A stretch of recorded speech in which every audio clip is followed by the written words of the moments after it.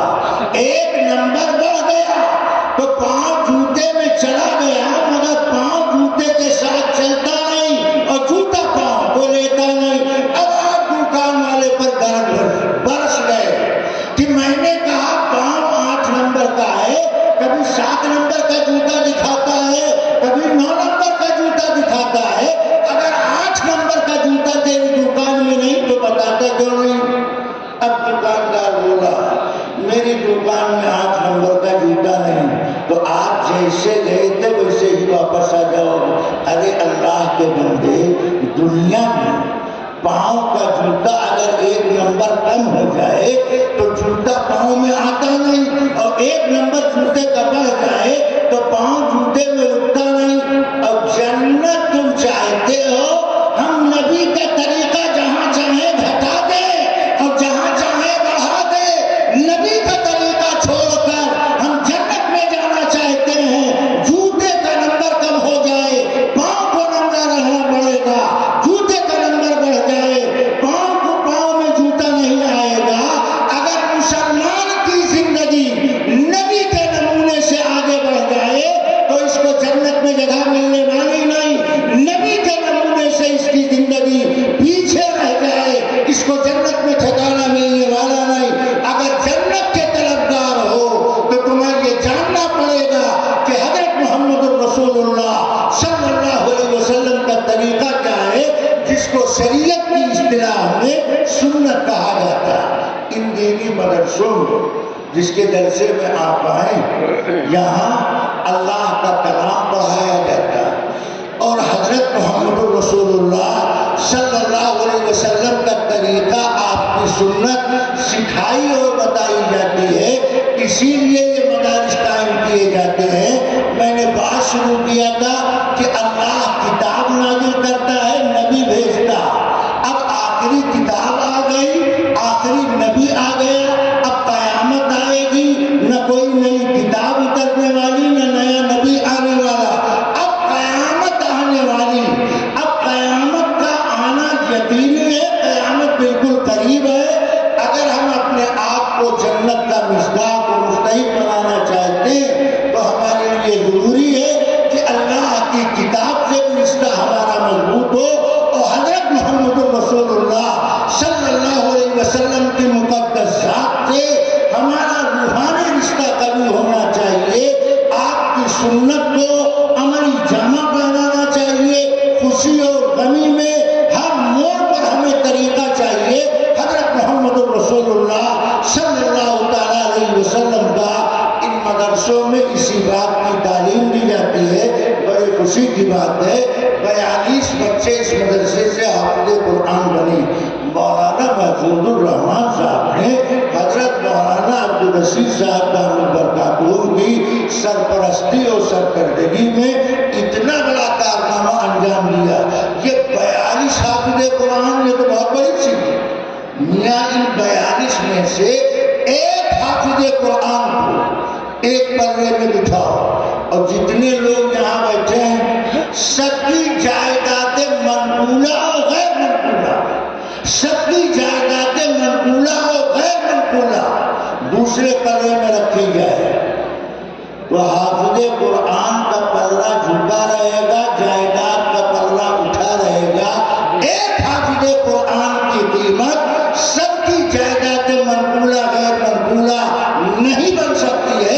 ایسے 42 حفاظ کرام انہوں نے تیار کیا۔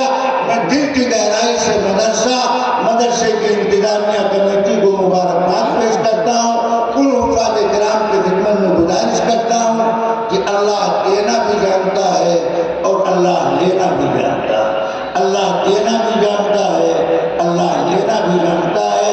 اللہ کی نعمت کی قدر کرو گے، اللہ دن بدن اضافہ کرے گا۔ ناقدری کرو گے، قرآن کی تلاوت کا اہتمام نہیں کرو گے، قرآن سیکھنے سکھانے کا معمول باقی نہیں رکھو گے، تو جو اللہ دینا جانتا ہے وہ اللہ لینا جانتا ہے۔ اللہ کو کسی کی عبادت کی کوئی ضرورت نہیں، یہ اللہ کا فضل و کرم ہے کہ اللہ نوازتے ہیں۔ اللہ کی نعمت کی قدر کرنی چاہیے۔